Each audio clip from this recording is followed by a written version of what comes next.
नमस्तुभ्यम नमाम्यहम्। हम सहस्त्र आर्य राष्ट्र के रहने वाले मेरे हम भाइयों, आप सभी को मेरा नमस्कार है। स्वागत है आप सभी का अपने पसंदीदा प्रोग्राम नाड़ी वैद्य कार्यक्रम के अंदर। आज हम बात करते हैं अश्वगंधा की।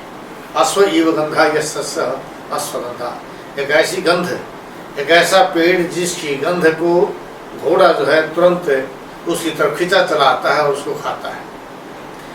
घोड़ा जिस चीज को ज्यादा खाता है उस वृक्ष पौधे का नाम अश्वगंधा है। अश्वगंधा इसका मतलब बहुत ताकतवर है, क्योंकि प्रत्येक चीज इसी की पावर से, हॉर्स पावर के नाम से ही गिनी जाती है। तो अश्वगंधा के फायदे देखिए। अगर आप मोटे हैं तो सुबह खाली पेट एक पत्ता अश्वगंधा का गर्म पानी के साथ खा लीजिए, आपका मोटापा कम हो जाएगा। आप दुबले पतले हैं तो अश्वगंधा चूर्ण में बराबर की मिश्री मिला करके 1 चम्मच रोजाना यानी 1 ग्राम रोजाना दूध के साथ ले लीजिए, ये आपको मोटा कर देगा। और आपके परिवार में अगर मस्कुलर डिस्ट्रोफी का या पोलियो के रोग हैं तो नवविवाहित जोड़े को दोनों को अश्वगंधा खिला दीजिए, वहां उनको कभी भी मस्कुलर डिस्ट्रोफी का रोग नहीं होगा, पोलियो का रोग नहीं होगा। आपके बच्चों में या आप स्वयं में हाथ पैर कांपते हैं तो इसी अश्वगंधा चूर्ण के साथ आप श्रीमती सागर रस का प्रयोग कर सकते हैं। तो मस्कुलर जहाँ पार्किंसंस रोग बोलते हैं, हाथ पैर कांपना, वो रोग आपका ठीक हो जाता है। वैसे तो अश्वगंधा रोजाना थोड़ा सा आधा ग्राम रोजाना दूध के अंदर बच्चों को पिला दिया जाए तो ये बहुत ही ताकत देता है, मस्कुलर पावर देता है, दिमागी ताकत देता है, आयु को बढ़ाता है, और शक्ति देता है और बालों को भी सफेद करता है। अश्वगंधा के बहुत सी औषधियों में मिलाया जाता है। भावना के रूप में च्यवनप्राश में भी प्रयोग किया जाता है। जितने भी, चाहे वो पौरुष शक्ति के लिए हैं, चाहे ताकत के लिए हैं, अश्वगंधा का प्रयोग, इसके चूर्ण का प्रयोग हमेशा किया जाता है।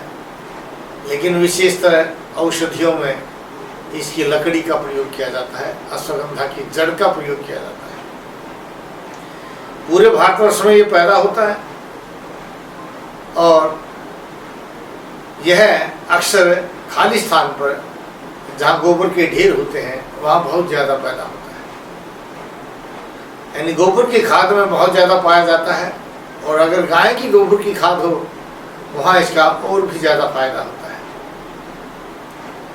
अश्वगंधा के ऊपर जो फल लगता है उसको भी परपोटन के नाम से जाना जाता है, जो एक पारदर्शी सा होता है, अंदर से खट्टी मीठी स्ट्रॉबेरी जैसा फल निकलता है, खट्टा मीठा, छोटे छोटे बीज होते हैं उसमें। यह रोचक भी है, पाचक भी है, दीपक भी है। दीपक का मतलब आपके शरीर की अग्नि को तेज करता है। रोचक का मतलब आपके भोजन के प्रति इच्छा पैदा करता है। और पाचक का मतलब जो आपने खाया उसको पचाता है। और भोजन को पचा करके रोचक, पाचक और दीपक होने के कारण यह आपके आंतों में जमे हुए मल को, अपशिष्ट पदार्थ को डाइजेस्ट करा करके फालतू के मल को गुदा मार्ग के द्वारा बाहर निकाल देता है। अक्सर जो है 60 साल के बाद आपके घुटनों में दर्द होता है तो वहाँ अश्वगंधा आदि चूर्ण, यानी इस अश्वगंधा में सतावर भी मिला देते हैं। इनको बराबर मात्रा में मिला करके इस अश्वगंधा आदि चूर्ण को घुटनों के दर्द के लिए प्रयोग किया जाता है। जिन बच्चों के कंधे उतर जाते हैं या घुटने उतर जाते हैं उनके लिए भी अश्वगंधा और सतावर का यह चूर्ण, अश्वगंधा आदि चूर्ण बहुत ही लाभकारी होता है। नपुंसकता अगर पैदा हो गई है तो वहाँ भी अश्वगंधा और सतावर का योग बहुत ही लाभकारी है। जहाँ औरत में अंडा नहीं बनता या पुरुष में शुक्राणु का निर्माण नहीं होता वहाँ भी अश्वगंधा का प्रयोग किया जाता है।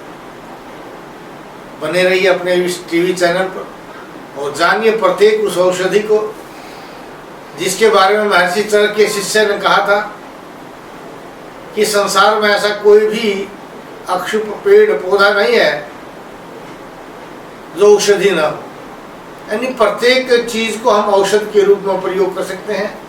आप अपने इस चैनल पर नाड़ी वैद्य कायाकल्प के इस चैनल को सब्सक्राइब कीजिए और प्रत्येक उस औषध के बारे में जो हमारे चारों इर्द गिर्द होता है, अगर सही समय पर उसका प्रयोग किया जाए, सही मात्रा में प्रयोग किया जाए, तो यह आपके प्रत्येक रोग को ठीक करने में आपकी सहायता करेगा और आप घर के वैद्य बन जाएंगे। जैसे पूर्व काल के अंदर हमारे प्रत्येक व्यक्ति को, दादा नाना नानी बड़ों को औषधियों का ज्ञान होता था। उन्हीं औषधियों का प्रयोग करके आप भी अंग्रेजी दवाओं के दुष्प्रभाव से बच सकते हैं और होने वाले इस अनायास खर्चे से भी टला जा सकता है। गच्छामि पुनर्मिलनाय, दोबारा मिलने के लिए इन्हीं भावों के साथ कि आप स्वस्थ रहें, अपने परिवारजनों को स्वस्थ रखें, भारतवर्ष को स्वस्थ रखें। जय भारत, जय भारत।